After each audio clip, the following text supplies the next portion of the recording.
നമ്മളെല്ലാവരും കൂടെ ഇന്ന് വീട്ടിൽ നിന്ന് മുഴപ്പിലങ്ങാടേക്ക് പോകാമെന്നുള്ളൊരു പ്ലാനുമായിട്ടാണ് ഇറങ്ങിയിട്ടുള്ളത്. ഒരു 3:30 കഴിയുമ്പോഴാണ് വീട്ടിൽ നിന്ന് ഇറങ്ങുന്നത്. മുഴപ്പിലങ്ങാട് ഏകദേശം ഒരു 5 മണിക്ക് എത്തും. ഒരു 1.5 മണിക്കൂർ യാത്രയുണ്ട്. ഇരിക്കൂർ, ചാലോട്, അഞ്ചരക്കണ്ടി, അങ്ങനെ കൊടുവള്ളി വഴി മുഴപ്പിലങ്ങാട് അങ്ങനെ പോകാമെന്നാണ് പ്ലാൻ ചെയ്തിട്ടുള്ളത്. വീട്ടിൽ നിന്ന് ഇപ്പം ജസ്റ്റ് ഇറങ്ങിയതേ ഉള്ളൂ. നമ്മൾ 5 പേരുണ്ട്. ജസ്റ്റ് ഇപ്പം കണിയാർ വയലെത്തി. കണിയാർ വയലിൽ നിന്ന് നേരെ ഇരിക്കൂറേക്ക് പോകും. ഇരിക്കൂറിൽ നിന്ന് ചാലോട്. ഇരിക്കൂർ എന്ന് പറഞ്ഞ സ്ഥലം കേട്ടിട്ടുണ്ടാവും. ഇതാണ് ഇരിക്കൂർ പാലം വരുന്നത്. ഇവിടെയാണ് മാമാനത്തമ്പലവും നിലാമുറ്റവും എല്ലാം. ഏകദേശം മാമാനത്തമ്പലവും നിലാമുറ്റവും ഒക്കെ ഭയങ്കര ഫേമസ് ആണ്, എല്ലാവർക്കും അറിയുന്ന സ്ഥലമായിരിക്കും. ഒരുപാട് ആൾക്കാർ വന്ന സ്ഥലമായിരിക്കും. ഇത് ഒരുപാട് വർഷം പഴക്കമുള്ള പാലമാണ് ഇത്. ഇരിക്കൂർ പാലം എന്ന് പറയുന്നത്. നമ്മളിപ്പോൾ ഇരിക്കൂറെല്ലാം കഴിഞ്ഞ് ഏകദേശം ചാലോട് കഴിഞ്ഞു. ചാലോട് നിന്ന് നമ്മളിങ്ങനെ അഞ്ചരക്കണ്ടി റോട്ടിലേക്കൂടെ ഇങ്ങനെ പോവുകയാണ്. നമ്മൾ ഏകദേശം കൃത്യം 5 മണിയാകുമ്പോഴത്തേന് തന്നെ എത്തും. കാരണം ട്രാഫിക്കോ കാര്യങ്ങളോ ഒന്നുമില്ല. ഈ റൂട്ടിൽ പൊതുവേ ട്രാഫിക് ഭയങ്കര കുറവാണ്. നമ്മളിപ്പം ഏകദേശം മമ്പറത്താനായി. മമ്പറം കഴിഞ്ഞാലാണ് എല്ലാവർക്കും പ്രസിദ്ധമായ സ്ഥലം പിണറായി എത്തുക. ശ്രീ പിണറായി വിജയൻ, നമ്മുടെ മുഖ്യമന്ത്രിയുടെ നാടാണ് പിണറായി വരുന്നത്. ഈ മമ്പറത്തുനിന്ന് റൈറ്റിലോട്ട് 2.5 കിലോമീറ്റർ പോയാൽ തന്നെ പെർളശ്ശേരി എത്തും കേട്ടോ. പെർളശ്ശേരിയൊക്കെ ഇവിടുന്ന് അത്രയേ ഉള്ളൂ, 2.5 കിലോമീറ്റർ ദൂരമേ ഉള്ളൂ. പെർളശ്ശേരി അമ്പലം ഭയങ്കര ഫേമസ് ആണ്. നമ്മളിങ്ങനെ മമ്പറം കഴിഞ്ഞ് ഇങ്ങനെ പോവാണ്.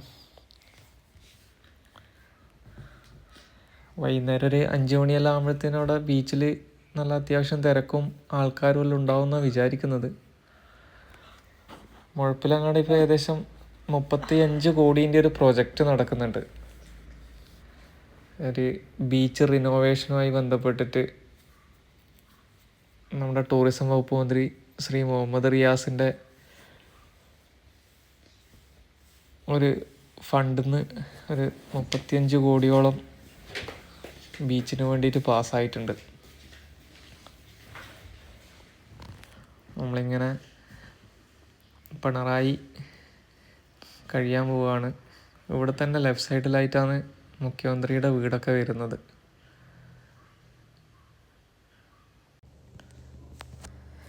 പിന്നെ കാർഗിൽ എന്ന് പറഞ്ഞൊരു സ്ഥലം കൂടി ഇവിടെ ഉണ്ട് കേട്ടോ.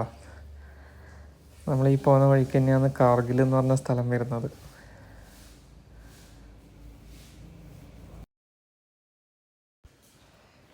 നമ്മൾ ഏകദേശം അണ്ടല്ലൂർ എല്ലാം പോകുന്ന വഴിക്ക് അവിടെ എത്താനാകുമ്പം ഏകദേശം എല്ലാവരും ഒരു ചായ കുടിക്കാമെന്ന് പറഞ്ഞു. അങ്ങനെ അവിടെയുള്ളൊരു ലെഫ്റ്റ് സൈഡിൽ ഒരു തട്ടുകടയുണ്ട്. ഒരുപാട് കടിയും ചായയെല്ലാം കിട്ടുന്ന തട്ടുകട. ഒരു ഉമ്മയും ഒരു മോനും കൂടെ നടത്തുന്നതാണ്. അവിടെ നിന്നൊരു ചായയും ഇതെല്ലാം കുടിച്ച് നമ്മൾ വീണ്ടും യാത്ര തുടങ്ങി.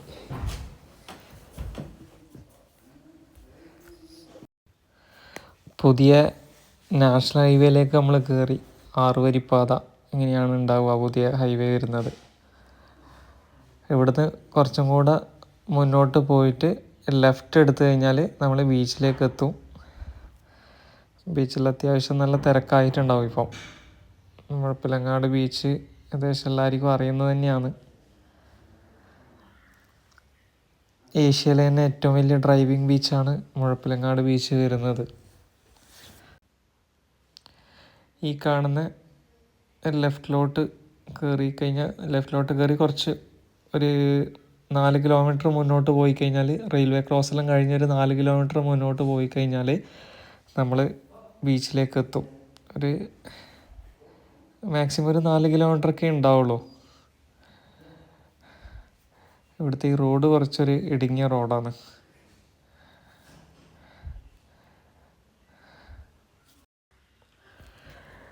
ഡ്രൈവിംഗ് ബീച്ചിൽ ഒരുപാട് ആൾക്കാർ,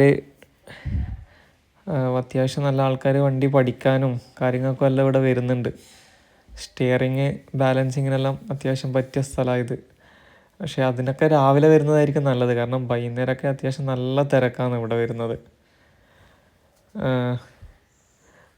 അത്യാവശ്യം തിരക്കായിട്ടുണ്ട്. പിന്നെ ഒരുപാട് പുറത്തു നിന്നെല്ലാം ഒരുപാട് ആൾക്കാർ ഇന്നിവിടെ വന്നിട്ടുണ്ട് കേട്ടോ. കാരണം എന്ന് വെച്ച് കഴിഞ്ഞാൽ അവർ വീഡിയോ ഷൂട്ടിങ്ങും പരിപാടികളൊക്കെ ആയിട്ട് ബീച്ചിൻ്റെ ഭംഗി ആസ്വദിക്കാൻ വേണ്ടിയിട്ട് ഒരുപാട് ആൾക്കാർ വന്നിട്ടുണ്ട്. ഇവിടെ വണ്ടി കയറ്റാൻ വേണ്ടിയിട്ട് 40 രൂപയാണ് പാസിന് തരുന്നത്.